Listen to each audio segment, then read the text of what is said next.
Em debate especial, eleições 2010 aqui na TV Sudeste, é uma prévia, um bate-bola, aqui trocando uma ideia com o jornalista Wilker de Carvalho e também com o Rodrigo Barbosa, você que ligou o seu televisor agora. Nós estamos aqui tratando de assuntos que vão comprometer, ou melhor, que vão mudar, que vão mexer com a nossa vida nos próximos 4 anos, pelo menos. Talvez até mais de 4 anos, dependendo do que vai se perpetuar depois disso. Nós estamos aqui falando das eleições 2010, depois de amanhã nós vamos decidir os rumos da política nacional, a política estadual, e vão decidir o nosso futuro, a nossa vida financeira, a nossa vida tributária. Afinal, são eles que mexem no nosso bolso, eles que criam as leis, que criam os tributos, que destituem aquilo que está instituído, enfim, manobram toda a nossa vida. Nós dependemos desses homens que nós vamos eleger depois de amanhã, domingo. Mas a gente falava aqui, no primeiro bloco, nós falamos aí de presidência, falamos da eleição a nível de deputado federal, e agora a gente vai falar de Senado, governo do Estado, e por último nós vamos falar de deputados, dos candidatos à Assembleia Legislativa, os deputados estaduais. A nível de Senado, tem uma figura emblemática na política do Espírito Santo, que é o Gerson Camata e a Rita Camata. A gente conversava com uma liderança, você entrevistou uma liderança política de Guarapari esse ano, inclusive foi uma entrevista longa, quase 15 minutos, ou mais de 15 minutos, e ele falava do desgaste, estou falando de Marquinhos Borges, um abraço Marquinhos Borges, acompanha a nossa programação, inclusive está sempre cobrando a vinda aqui. Agora a gente voltando com o programa em debate, vamos trazê-lo aqui, Marquinhos, e a gente já agradece a sua audiência aí. Você entrevistava, ele dizia do desgaste da figura de Gerson Camata e que talvez não viesse ser candidato, né, abdicasse a vaga e apostasse na Rita, a esposa dele. E realmente isso se consolidou. A nível de Senado, antes da gente falar daqueles que estão disputando o pleito, Gerson Camata é uma figura emblemática da política do Estado e agora parece que não chegou minha hora, deu meu tempo, não veio, postou na Rita. E a Rita? Pois é, Fabiano. Primeiro alertar o eleitor, o telespectador, né, que há uma grande dúvida sobre o Senado. Nós votamos em 2 senadores. Temos que votar em 2 senadores. Lembrando que o mandato do senador é de 8 anos. Então ele disputa os 2, elegemos 2 agora e depois elegemos 1.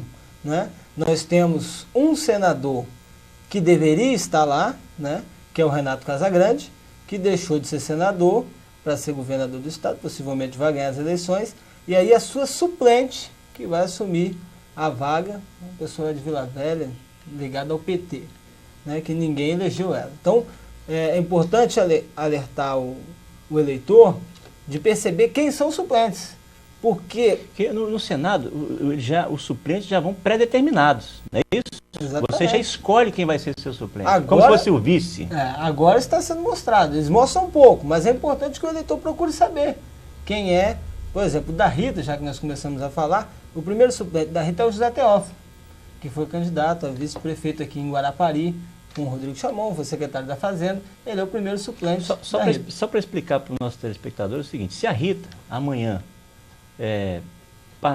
vamos dizer que quem ganhar a eleição para a presidência, seja Dilma, seja Marina, seja Serra, se um desses aí, eleitos, convidar a Rita para ser ministra, por exemplo, a Rita se afasta do Senado, vai ser ministra. Quem assume é o suplente, que vamos dizer assim, uma espécie de vice, que seria o Zé Teófilo. Então, se a Rita ocupa um ministério, ela sai da vaga do Senado, quem vai ocupar o Zé Teófilo? É isso aí? É isso aí. Isso é muito comum, por quê? Porque é segurança. Por exemplo, o Renato Casagrande saiu de lá do Senado para ser candidato do governo. Se ele perde, ele volta para lá. Não tem problema nenhum, né? Então, é um risco que ele pode correr de disputar uma outra eleição. Aqui, ele possivelmente vai ganhar. Mas se não ganhasse, ele voltaria para lá. Enquanto isso, fica lá a suplente dele, lembrando que são 2 suplentes. Mas falando, como você me perguntou, do Camata, do Gerson Camata, acho que o Gerson Camata deu, né? 3 mandatos no Senado, 24 anos no Senado, já tinha sido governador, foi um ótimo governador. 24 anos, uma vida. Uma vida no Senado. Pois é, mas já tinha sido governador, mais 4, 28. Vereador, 32 anos. Então ele já está praticamente aposentado como político, né? É uma figura carismática, né? Radialista, mas a candidatura da mulher dele não emplacou, não. Eu acho que aí já tinha um certo desgaste dela também, com aquela questão que ela foi relatora do processo do Estatuto da Criança e do Adolescente. Ninguém esquece aquilo. Ela não foi nem a presidente, ela foi a relatora. Ficou marcado. Né? Mas ficou marcada a aprovação daquilo, e com tanta criminalidade dos menores, então isso aí pesou. E o outro candidato, exatamente falando o contrário. Então acho que complicou e não deu. Lembrando que o Gerson Camargo é do PMDB, que tem candidato, mas o PMDB liberou ele para fazer campanha para a esposa dele, a Rita, que é do PSDB. Agora, Will, falando de desgaste, vou até lembrar aqui, você falou de Jéssica Mata, radialista, eu ouvi muito Jéssica Mata no Ronda da Cidade, Rádio Vitória, Rádio Espírito Santo, tinha o programa Ronda da Cidade. Eu era criança e eu ouvia muito Jéssica Mata. A voz dele, até hoje, parece que eu estou ouvindo a voz dele no rádio. É uma voz marcante do Jéssica Mata. Agora, falando dos outros dois candidatos que despontam aí, a gente tem Magno Malta e o outro candidato, que é o Ricardo Ferraz, que seria o candidato do governo de Paulo Artung. E quando Paulo Artung anunciou que ele não seria o candidato dele, houve aquele clima todo, né? Como se diz aqui, aquele climão, aquela coisa assim, aquela situação meio tensa. E ele disse no jornal A Gazeta, não sei se na edição seguinte, onde eles apareceram assim, todos trombudos, todos, né? Mas ele disse o seguinte: se for preciso ir para a rua para pedir voto para Ricardo Ferraz, eu vou. E parece que ele foi não só para a rua, como passou aqui no carro de som aqui, na carreata, pedindo voto, não só para ele, como para a Casa Grande também. E na televisão também, nos horários, nas inserções que tem direito, pedindo voto. Mas seria uma espécie de reparação de danos, vamos dizer assim? Fabiano, dizem, o governador Paulo Artung, acho que ele merece um livro já, escrito aí por algum jornalista, para falar dessa grande... Quem é Paulo Artung? Né? Sempre pergunta, quem é Lula? Então, quem é Paulo Artung? É realmente um homem que tirou o Espírito Santo da lama? Ou ele é essa cabeça pensante, que maquiavélico, quer dominar todos os meios políticos do Espírito Santo? Acho que ele merece um livro aí, alguém precisa desvendar isso aí. Embora já tenha alguns livros aí, embora o pessoal do século de arte já faça um destrinchamento bem bacana. Mas o Paulo Artung, dizem que uma das lendas, mitos, não sei o que, do Paulo Artung, que a gente pode chamar, é que ele não gosta de perder eleição nenhuma. E o que acontece é que o candidato dele, Ricardo Ferraz, isso lá atrás, que era o candidato do governo, que era o vice-governador dele, seria o candidato do governo, oficial, o candidato do governo, era ele, tinham até definido isso. Não, aparecia em todos os eventos, como sendo o cara, né? De Paulo Artung. Só que, algum tempo, logo depois, o Casagrande vinha por fora, seco, sem nenhum apoio político, que o Paulo Artung estava cercando ele para não deixar ele ter apoio de ninguém. Só que o Casagrande vinha crescendo. E chegou um determinado momento que ele passou o Ricardo Ferraz nas pesquisas internas de consumo do próprio governador. Passou, ia passar e ia ganhar mesmo. E essas pesquisas já chegaram nas mãos do governador, foi quando ele falou, não dá então para você, para o Ricardo Ferraz, em virtude de dificuldades dele, de fala, expressividade, e se estabilizou naquele ponto da pesquisa, não foi mais para frente nem para trás, ficou parado. Então foi onde que o governador Paulo Artung chamou o Casagrande para conversar e falou, agora é você é o cara. E o Ferraz, nós vamos botar o Senado para ele, articulou tudo, falou, você não vai ficar sozinho não, você vai ficar no Senado. E trouxe o Casagrande. O Casagrande aceitou, lógico que ele não vai querer, né, participar desse grupo. Mas, Wilco, houve também nos bastidores uma conversa de que isso veio de cima para baixo. O que você acha disso? Que foi Lula que mandou, com acordo com o PSB, que é ligado ao PT? Eu acho que não foi acordo, não. Acho que realmente essa pesquisa assustou o governador. Ele não estava preparado para perder uma eleição para Casagrande, botando a máquina na mão do Ricardo Ricardo Ferraz não embalando. Ele não estava embalando. E o Casagrande estava indo e ia vencer, sem o apoio que ele tem hoje. Oferecia risco dele perder a eleição com o candidato dele, ia perder fatalmente para o Casagrande. Acho que não foi nem questão de Lula, não. Pode ser também, mas eu não acredito. Acho verticalmente? Não. Foi uma pesquisa que a gente teve uma... Nós debatemos essa pesquisa, conversamos sobre isso. Exato. Então, eu já estava sabendo essa pesquisa, tem uma pesquisa que Casagrande já passou Ferraz. Foi aonde o governador falou, não dá para você E eu acho que o Ferraz foi pego de surpresa. A grande questão foi essa. Aquela foto... Chorou, ele não aguentou, foi um embate. Falou depois que foi ferido pelo fogo amigo, etc. Então, ele não esperava, realmente. Negativo. Mas, Rodrigo, pra gente ilustrar as duas figuras, Ricardo Ferraz e Renato Casagrande, se você me disser sim a uma pergunta, nós vamos fechar bem. Você foi na Romaria da Penha, Convento da Penha? Ou você foi na Romaria dos Homens? Foi. Você estava lá quando a multidão em peso ovacionava Ricardo Ferraz? E no dia seguinte, na Gazeta, mostrava as duas fotos. Renato Casagrande, isolado com a esposa e meia dúzia de pessoas. Tristinho. E Ricardo Ferraz, ovacionado e idolatrado. Com o prefeito de Vila Velha. Com o prefeito de Vila Velha, prefeito de Vitória. E com toda a igreja, apoiando e gritando, nome Ferraz, Ferraz, Ferraz. Nada como um dia após o outro, com a noite no meio, né? Pois é. Comente, por favor. Isso faz parte, né? Como é que as coisas mudam, né? Faz parte. Com a noite no meio de um amigo meu, saudoso Mazinho, já se foi, ele falava isso, nada como um dia após o outro, mas com a noite no meio da noite ninguém sabe o que acontece.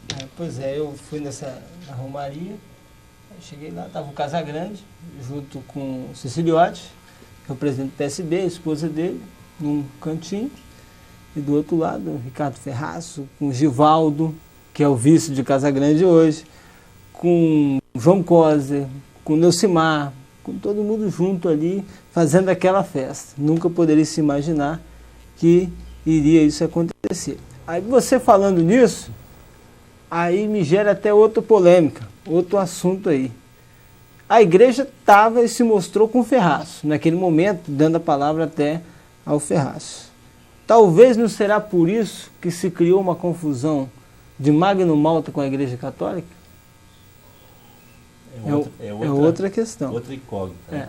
E para finalizar o apoio do Paulo Hartung ao Ricardo Ferraz, ele não só caminhou, como teve em carreatas, como também apareceu no comercial, como fizeram uma coisa diferente. Você, telespectador, deve ter recebido uma ligação do Paulo Hartung, como eu recebi. Pedindo voto para Ricardo Ferraz. Pedindo voto para Ricardo Ferraz. Atendi o telefone, aqui é Paulo Hartung.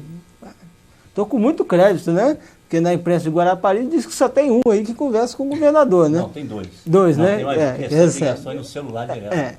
Eu sou sincero em dizer que não costumo receber ligações assim cotidianas do governador, né? Então, ligando e agradecendo pelo governo e tal, e pedindo apoio. Uma mídia até inovadora, né? Uma gravação. Uma gravação, uma mídia inovadora aí, pedindo voto pro Ricardo. Vou falar em pedir voto. Em São Paulo, Tiririca, o comediante Tiririca, vai levar com ele dezenas de deputados. A exemplo do que aconteceu com Enéas. Enéas, milhões de votos, levou um monte de gente.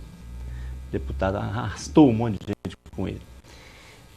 Magno Malta fez do cobrador de ônibus, deputado federal e prefeito de Vila Velha, Neucimar Fraga. Agora ele está carregando Ledir. Quem é Ledir? Para federal. E aparece, e volto a falar do Século Diário, aparece no Século Diário como um dos possíveis chegar lá. Ele aparece no Século Diário no terceiro, eu acho, né? Na coligação dele. Vem a Sueli primeiro, vem a Lauriette depois e o Ledir.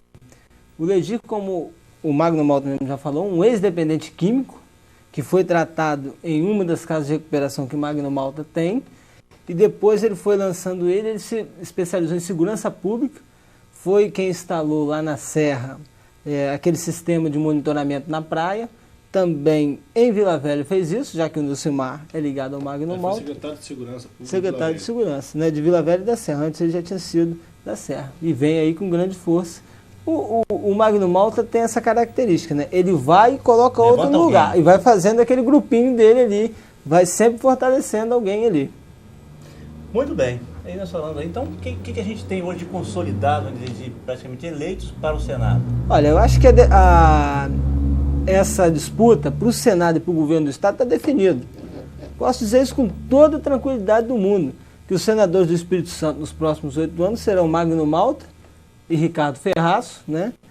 Magno Malta, mesmo com essa interferência da Igreja Católica e que distribuiu cartas aí para os padres para não votar nele, porque ele faltou com ética, a usar a imagem dos padres, né, na campanha dele, mas eu acho que o trabalho que o Magno Malta fez, o povo capixaba reconheceu, né? Não vou aqui dizer se o trabalho é bom ou se é ruim, mas o povo reconheceu, né? E ele, nós estamos até falando na rádio, você falou que ele tinha 2 bandeiras, que era o pré-sal e a pedofilia. E agora, na campanha, ele está criando outra bandeira, que é a redução da maioridade penal. Ele está falando que ele vai reduzir. Então, com isso... Perpétuo, está falando Perpétuo, chegou a falar que é inconstitucional, não tem na Constituição, teria que mudar a Constituição. Exatamente. Então, ele está com esse discurso aí. Mas é um discurso que o povo acata. O povo tem sede de segurança. O povo... Justiça, na gravação dos últimos programas dele, ele falava: jovem não vai mais entrar na sua casa, fazer o que quer e ficar solto, né? Vai ter prisão, redução da maioridade penal. Então eu estava vendendo isso muito bem. Vamos ver como é que vai ser feito, mas como o Rodrigo falou, está definido. É Magno Malta e Ricardo Ferraço. E o governo do estado, né, só para concluir aqui, também está definido. O governador vai ser o Casagrande. Tem aí mais de 70%, né, Wilco, na última pesquisa aí. Né, então acho que já está definido.